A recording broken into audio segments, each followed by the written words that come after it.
தெளிவு குருவின் திருமேனி காண்டல், தெளிவு குருவின் திருநாமம் செப்பல், தெளிவு குருவின் திருவார்த்தை கேட்டல், தெளிவு குரு உரு சிந்தித்தல் தானே. குருவே சரணம்.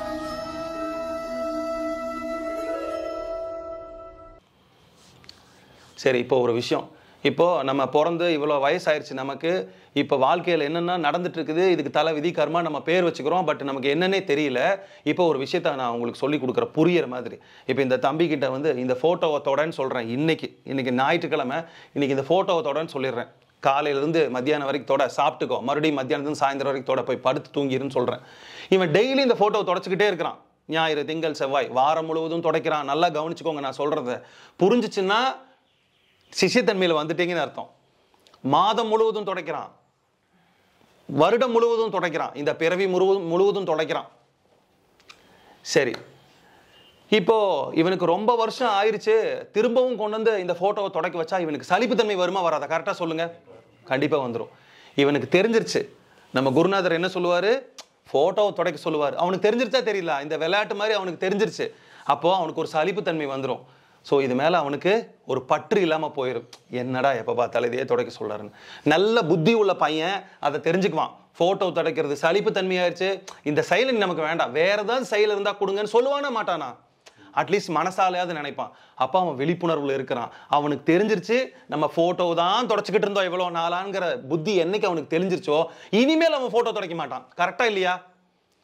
பிறவியும் அதே மாதிரி ஃபோட்டோ தொடச்சிட்டு இருக்கிற மாதிரி தான் நம்ம பண்ணிட்டு இருக்கிற செயல்.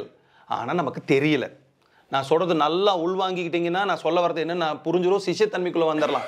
எப்படின்னா, போன பிறவியில் என்ன பண்ணிட்டு இருந்தோமோ அதை தான் என்ன பண்ணுறோம், இந்த பிறவியில் பண்ணுறோம். ஆனால் நமக்கு தெரியல. ஃபோட்டோ தொடச்சிட்டு இருக்கிற மாதிரி. இப்போ இந்த தம்பி இங்கே இருக்கிறான், போன ஜென்மத்தில் எங்கே இருந்தானோ இதே வேலையை தான் பண்ணிட்டு இருந்திருப்பான். இந்த போன பிறவியில் எங்கே விட்டுட்டு வந்தானோ அதனோட தொடக்கம் இப்போ இந்த ஜென்மத்தில் இப்போ ஆரம்பிச்சிருச்சு. ஆனால் அவனுக்கு தெரியல. இதை சொல்லி கொடுக்குறக்கு ஒரு குரு தேவைப்படுது. டே, இவ்வளோ நாள் நீ ஃபோட்டோ தொடச்சிட்டு இருந்தா, இனிமேல் ஃபோட்டோ துடைக்காத அப்படின்னு அவனுக்கு நான் தோணுச்சுன்னா அது ஒரு டைப் ஆஃப் விழிப்பு நிலை. அவனுக்கு தோணலைன்னா ஒரு குரு சொல்லி கொடுக்கணும். வேண்டாம், அவ்வளோ நாள் ஃபோட்டோ தொடச்சிட்டு இருந்தேன், நீ துடைக்காத, வேற வேலை பாருன்னு குரு சொல்லி கொடுக்கணும். இது ரெண்டாவது. மூணாவது ஒரு நிலை இருக்குது. அது வந்து கோடியில் ஒருத்தனுக்கு தான் அமையும். அது எப்படின்னா தானே நிகழ்றது. ஞானிகளோட வாழ்க்கை. அவங்களுக்குலாம் யாரும் சொல்லி கொடுக்க தேவையில்லை. அவங்க உட்காந்து சாதனா பண்ண வேண்டியதில்லை. அவங்களோட விழிப்பு நிலை அவங்களுக்கே வந்துடும். இந்த 3 விதமான விழிப்பு நிலையில் நம்ம எந்த விழிப்பு நிலையில் இருக்கோம் நம்ம பார்த்துக்கணும். பிராரப்த கர்மா, சஞ்சித கர்மா அப்படின்னு கர்மா நிறைய வகையில் இருக்குது. நமக்கு அதை பற்றியெல்லாம் ஒன்றும் தெரியாது. பிராரப்தம்னா மட்டும் நமக்கு என்னன்னு தெரியும். பிராரப்தம்னா எது கொடுக்கப்பட்டிருக்கிறதோ, அந்த வாழ்நாள் முழுவதுக்கு உனக்கு என்ன கொடுக்கப்பட்டிருக்குதோ. சில பேர் சொல்கிறத கேள்விப்பட்டிருக்கேன், என் பிராரப்தம் அவ்வளோதாங்க, என் பிராப்தம் அவ்வளோதாங்க. எனக்கு பிராரப்தம் கொடுக்கப்பட்டிருக்கிறதுன்னு அர்த்தம். இப்போ நம்ம இருக்கிறோம், இந்த வாழ்நாள் முழுவதும் நமக்கு இதுதான் கொடுக்கப்பட்டிருக்குதுன்னா அந்த கர்மா நடந்துக்கிட்டே தான் இருக்கும். நம்ம ஒன்றும் பண்ண முடியாது. சஞ்சித கர்மான்னு ஒன்று இருக்குது. நம்மளோட செயல்கள், நம்ம என்ன செயல்லாம் பண்ணிக்கிட்டு இருக்கிறோம் அது கொஞ்சம் டிட்டர்மைன் பண்ணும். சரி, இப்போ இதுலேருந்து எப்படி தப்பிச்சுக்கலாம், இந்த கர்மாலிருந்து எப்படி தப்பிச்சுக்கலாம்னா ஒரு வழி இருக்குது. என்னென்னா, நம்ம எல்லாரும், நம்ம தாத்தா, நம்ம பாட்டி, நம்ம பெரியம்மா, நம்ம பெரியப்பா எல்லாம் தான் நம்ம. நல்லா புரிஞ்சுக்கோங்க. நம்ம தனியாக இருக்கிறதுக்கு விரும்புறதில்லை. நம்ம யாரோட நினைவுகளை சுமந்துக்கிட்டு இருக்கிறோம் தெரியுமா? நம்ம தாத்தா, நம்ம பாட்டி, நம்ம மூதாதையர்கள், ஆன்செஸ்டரோட நினைவுகளை சுமந்துக்கிட்டே இருக்கிறோம். அதைத்தான் புத்தரும் இயேசுவும் சொல்கிறாங்க. உங்கள் அம்மா அப்பாவை விட்டுட்டு வா, உங்கள் அப்பா அம்மாவை மறந்துட்டு வா அப்படின்னு சொல்கிறதுக்கு காரணம், நம்ம வீட்டிலேருந்து அப்பா அம்மாவை அம்மா நான் போயிட்டு வரமான்னு சொல்லிட்டு வர்றதில்ல. அந்த ஞானியோட வார்த்தைகளை கவனிங்க. அதுக்கு பின்னாடி அவ்வளோ பெரிய பொக்கிஷம் பொதிஞ்சிருக்குது. அம்மா அப்பாவை விட்டுட்டு வான்னா அம்மா அப்பாவை விட்டுட்டு வர்றதில்ல, அவங்களோட நினைவுகளை சுமந்துக்கிட்டு இருக்காத. குழந்தை வயிற்றுக்குள்ளே இருக்குது. அப்போ குழந்தைக்கு எந்த ஒரு ஞானம் இல்லை, எந்த ஒரு அறிவும் இல்லை. அம்மா நல்லா இருந்தால் குழந்தை நல்லா இருக்கும். அம்மா சிரித்தா குழந்தை சிரிக்கும். அம்மா வருத்தமாக இருந்தால் குழந்தை வருத்தமாக இருக்கும். இப்போ புது மாடர்ன் சயின்ஸில் இதெல்லாம் கண்டுபிடிச்சிருக்கிறாங்க. மியூசிக் கேட்க சொல்கிறாங்க அம்மாவை. அப்படி தானே? மியூசிக் கேட்க சொல்கிறாங்க, சந்தோஷமாக இருங்க. அவங்க ஹஸ்பண்ட் சொல்கிறாங்க, நல்ல இடங்களுக்கு கூட்டிகிட்டு போங்க, பாசிட்டிவ் வைப்ஸை கிரியேட் பண்ணுங்க. அப்போ தான் குழந்தை ஆரோக்கியமாக சிரிச்சுக்கிட்டே பிறக்கும். சில குழந்தை சிரிக்கிறத நம்ம வந்து ஸ்கேனில் கூட பார்க்க முடியுது. அப்போ அம்மா என்ன பண்ணுதோ குழந்தை அப்படியே பண்ணுது. அதுக்கு தானுங்கிற எண்ணம் இல்லை. நல்லா புரிஞ்சுக்கோங்க. நான் சொல்ல வர்றதை நல்லா புரிஞ்சுக்கிட்டீங்கன்னா சிஷ்யத்தன்மை, யோக வாழ்க்கை நம்ம எப்படி ஞானத்துக்கு நோக்கி போகணுங்கிறது நமக்கு தெளிவாக புரியும். அம்மா வயிற்றுலேருந்து என்னைக்கு செப்பரேட் ஆகிறோமோ, நல்லா புரிஞ்சுக்கோங்க. அம்மா வயிற்றுலேருந்து என்னைக்கு செப்பரேட் ஆகிறோமோ அப்போ நானுங்கிற தன்மை வந்துருச்சு, எனக்குங்கிற தன்மை வந்துருச்சு. நமக்கு ஒன்றுமே தெரியாது. அம்மாவோட மார்பை கவ்வி பால் குடிக்கிறதுக்கு மட்டும்தான் தெரியும். நீங்கள் ஒரு குழந்தைய கவனிச்சிங்கன்னா இதை நல்லா பார்த்துக்க முடியும். அந்த குழந்தைக்கு ஒன்றே ஒன்று தான் தெரியும். என்ன தெரியும்?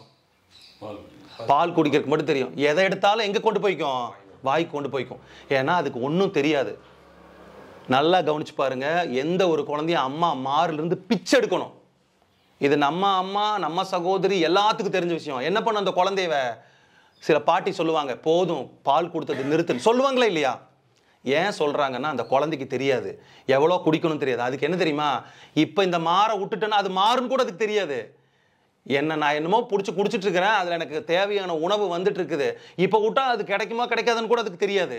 அதனால என்ன பண்ணிட்டு இருக்கோம்? அது கவிட்டே இருக்கும். அதனால தான் அம்மாவோட அரவணைப்பு அந்த குழந்தை இருந்துக்கிட்டே இருக்கும். ஏன்னா அந்த குழந்தைக்கு ஒன்றும் தெரியாது. அந்த குழந்தை வளர வளர வளர வளர அம்மா மாறிலிருந்து அவளோட கனெக்ஷனை கட் பண்ண ஆரம்பிச்சிருவா. அப்போ தான் அது அந்த பொருள், அது எந்த பொருள் எடுத்தாலும் அதில் ஏதாவது திங்கிற கிடைக்குமா, அதில் ஏதாவது பால் வருமானு பிடிச்சி நக்கி நக்கி பார்த்துக்கிட்டே இருக்கும். என்னைக்கு அந்த சுய அறிவு வரும், இதில் பால் வரல அப்படிங்கும்போது அந்த பொருளை வாயில் வைக்கிறத நிறுத்திடும். நான் சொல்கிறது பிரபஞ்சத்தோட ரகசியம். நம்ம குழந்தையா இருக்கும்போது நம்ம பண்ணது, நமக்கு வர்ற குழந்தை பண்ண போகுது. இத்தனை ஆண்டு காலமாக இருந்த குழந்தைங்க பண்ணிட்டு இருந்தது. இது உயிரோட ரகசியம்.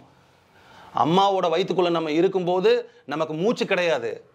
அப்போ நமக்கு மீடியம் வந்து தண்ணி. அப்போ நம்ம மீன் மாதிரி இருந்தோம். நல்லா புரிஞ்சுக்கோங்க, நம்ம மீன் மாதிரி இருந்தோம் அம்மாவோட வயிற்றுக்குள்ளே இருக்கும்போது. அப்போ அம்மாவோட வயிற்றுக்குள்ளே இருக்கும்போது அரைகுறையாக வெளியெடுத்து நம்ம செத்து போயிருப்போம். ஏன் தெரியுமா? அந்த தண்ணிக்குள்ளே தான் நம்ம வளரணுங்கிறது விதி. அதுதான் பிரபஞ்சத்தோட ரகசியம். அதுக்குள்ளே தான் இருக்கணும். அதுக்கப்புறம் தான் நம்ம வெளியே வர முடியும். நம்ம வெளியே வந்த உடனே நம்ம மீடியம் மாறிடுச்சு. பிராணன் ஒன்று உள்ளுக்குள்ள ஒன்று இருக்குது. மூக்கு வழியாக போயிட்டு வந்து இது நாள் வரைக்கும் உடம்ப வளர்த்திட்டு இருந்த சக்தி இனிமேல் எங்கிருந்து வளர்த்துற மாதிரி வந்துருச்சு? வெளியிலிருந்து வளர்த்த மாதிரி வந்துருச்சு. அதுக்கு ஃபர்ஸ்ட் துணை புரியுது ஆக்சிஜன். அந்த காற்றை எடுத்து, அதனால தான் முதல் முறையாக மூக்குக்குள்ள காற்று போகும்போது அது அழுகுது. நம்ம மூக்குக்குள்ள தண்ணி போச்சுன்னா எப்படி காரமாக ஃபீல் பண்ணி இருமுறமில்ல, அது நமக்கு எப்படி ஒரு அன்கம்ஃபர்டபுளாக இருக்கு. அதே மாதிரி குழந்தைக்கு முறையாக அம்மா யோனிலிருந்து தண்ணியிலிருந்து வெளியில் வரணும். அம்மா யோனிலிருந்து கூட சொல்லக்கூடாது. பனி கூட உடஞ்சது முடிஞ்சுது, அந்த சர்வே முடிஞ்சுது, உன்னோட வளர்ச்சி முடிஞ்சுது, அம்மாவோட உதவி முடிஞ்சுது. நீ தனிப்பட்ட உயிர். ஆனால் தனிப்பட்ட உயிருக்கு அது தெரியல. அதனால் அது வெளியே வந்து என்ன பண்ணுது? அழுகுது, ஏதாவது பிடிச்சி தொங்குது கொஞ்சம் கொஞ்சமாக. அப்புறம் தான் தானுங்கிற கர்வம் ஆரம்பிக்குது அந்த குழந்தை. நமக்கு தான் எப்போ அம்மா கிட்டேருந்து செப்பரேட் ஆக முடியல. இப்போ 45-50 வயசாச்சு, இன்னும் அம்மா கிட்டேருந்து செப்பரேட் ஆக முடியல. நல்லா புரிஞ்சுக்கோங்க, இன்னும் செப்பரேட் ஆக முடியல. இந்த பந்தம் இன்னுமே இருக்குது. அப்போ அதனால தான் புத்தர் இயேசுன்னு சொல்கிறாங்க, உங்கள் அம்மா அப்பா விட்டுட்டு வா குரு கிட்டங்கிறாங்க. நான் சொன்னது புரிஞ்சுதா? பிறந்ததுலேருந்து அம்மாவே பிடிச்சிட்டு இருக்கிறோம், அப்பாவே பிடிச்சிட்டு இருக்கிறோம். பிசிக்கலாக அவங்கள தள்ளி விட்டுட்டு வர வேண்டாம். மென்டலாக மன ரீதியாக ப்ரிப்பேர் ஆகி வெளியில் வாங்க. அப்போ நம்ம கர்மா பந்திச்சிருக்குதுன்னு சொல்லுவாங்க, ஒரு பசேன்னு சொல்லுவாங்க. இப்போ ஒரு கண்ணாடி இருக்குது. இந்த கண்ணாடியை நீங்கள் இப்படி போய் பார்க்குறீங்க, நம்ம முகம் அதில் தெரியுது. இப்படி நகர்ந்து வந்துட்டா அந்த கண்ணாடியில் நம்ம முகம் தெரியுமா தெரியாதா? ஆனால் அந்த கண்ணாடியில் இந்த முகம் ஒட்டிக்கிச்சுன்னு வச்சுக்கோங்களேன். மறுபடியும் இன்னொரு தடவை சிரிச்சுட்டு பார்க்குறோம், சிரிச்ச மாதிரி ஒரு ஃபேஸ் ஒட்டிக்குது. மறுபடியும் அழுதுட்டு பார்க்குறோம், அழுகிற மாதிரி ஃபேஸ். இப்படி ஒட்டிக்கிட்டே இருந்துச்சுன்னா அந்த கண்ணாடியில் பார்க்க முடியுமா நம்மளை? முடியாது. இப்படி தான் நம்மளோட ஆன்சிஸ்டர்ஸ், அதாவது நம்மளோட மூத்த தாத்தா பாட்டி, அவங்க எல்லாம் யார் யாருக்கிட்ட என்னென்னமெல்லாம் நமக்கு இருந்துச்சோ அந்த நினைவுகளை சுமந்துக்கிட்டே இருக்கிறோம். அவங்க கனவுகளை நனவாக்கிறதுக்கு போராடிக்கிட்டே இருக்கிறோம். நமக்கு தெரிய மாட்டேங்குது. நம்ம இன்னுமே செப்பரேட் ஆகலை. நம்ம செப்பரேட் ஆனால் தான் ஞானம் அடைதல். அதை தான் சொல்கிறாங்க. இந்த செப்பரேஷன் நிகழணும்னா வேற எங்கோ தனியாக நிகழாது. நம்ம பந்திச்சிட்டு இருக்கிற பந்தத்திலிருந்து வெளியே வரணும். அதுதான் இந்த செப்பரேஷன் நிகழ்வு.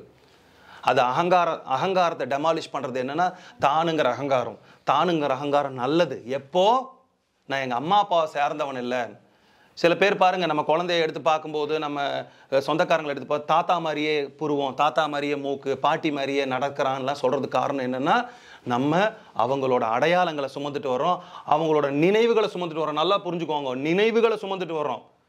அந்த நினைவுகளை தள்ளணும் அப்படின்னா நம்ம பார்க்கணும், நம்ம தனியாக அதுலேருந்து வரணும். இந்த செப்பரேஷன் நிகழ்ந்தால் தான் அதுலேருந்து வர முடியும். இதுக்கு கர்மா எப்படி ஹெல்ப் பண்ணுது? கர்மாவே நினைவுகள் தான். நினைவுகளோடு சேர்த்து வர்றது ஒரு கர்மா. இப்போ நமக்குன்னு ஒரு ரெஸ்ட்ரிக்டட் உலகம் இருக்குது, நம்ம குடும்பம், நம்ம இதை தாண்டி நம்மளால் வர முடியாது. இதுவே ஒரு அடைக்கப்பட்ட கர்மா, கட்டப்பட்ட கர்மா. கரெக்டாக இல்லையா? இப்போ இன்னைக்கு சாயந்தரம் இந்த தம்பி இன்னைக்கு சாயந்தரம் பஸ் ஏறி நாளைக்கு வீட்டுக்கு போகணும், இதுதான் அவனுக்கு அடைக்கப்பட்ட கர்மா. கரெக்டு தானே? இவனோட ரெஸ்பான்சிபிலிட்டி இவன் மனைவி ரூபமாகவும், இவன் அம்மா ரூபமாகவும், இவன் அப்பா ரூபமாகவும் இவனை கட்டி வச்சிருக்காங்க நினைவுகள். இப்போ இவனுக்கு மறந்துருச்சுன்னா இவன் எங்கே போவான்? நல்லா நான் சொல்றது நல்ல யோசனை பண்ணி பார்த்தீங்கன்னா புரிஞ்சிடும் ஞானத்தோட அடிப்படை. இவனுக்கு இந்த நினைவுகள் மறந்துருச்சு, இப்போ இவன் எங்கே போவான்? இப்படி இருப்பான். எங்க போறது, என்ன பண்ணுவானா மாட்டானா?